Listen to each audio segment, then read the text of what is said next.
She said, this is the dress I wore in 1994. They went back, they checked. The dress wasn't even made in 1994, and that's why the date is moved around.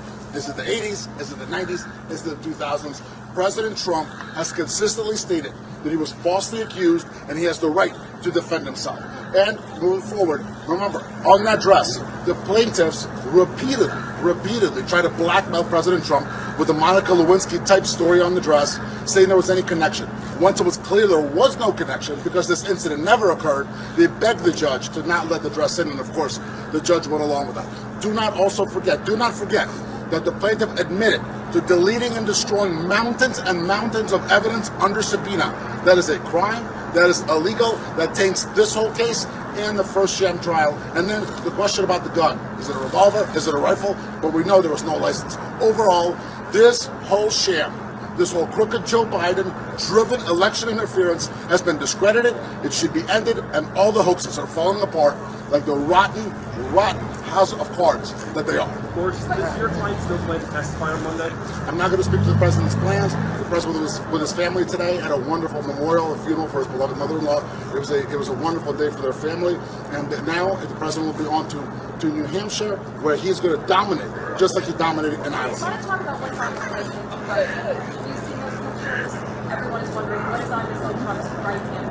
I don't know what you're talking. I don't know what you're talking about. Go ahead.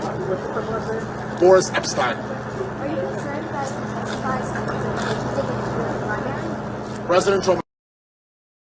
This whole thing's so unprecedented. Mike, you got to help me out here. I'm not a lawyer. This is a federal court.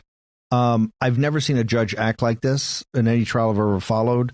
Help me out here on this defamation. I mean, Boris is having to go out and put out, basic information to the press because they're not allowed it in court. Walk me through that, and then I want to talk about Georgia Smith and some other things. But give me your perceptions of what's happening in this New York defamation case. This is part of the Democrats' lawfare and election interference. The 2 bogus impeachments, the 4 bogus indictments for non-crimes, the illegal gag orders, the trying to bankrupt Trump for nod fraud, the Trump Organization and Trump for nod fraud, the Hail Mary of trying to just take him off the ballot. You have these civil lawsuits being filed by Jean Carroll. She's the Christine Blasey Ford of this lawfare. She doesn't remember how she got there.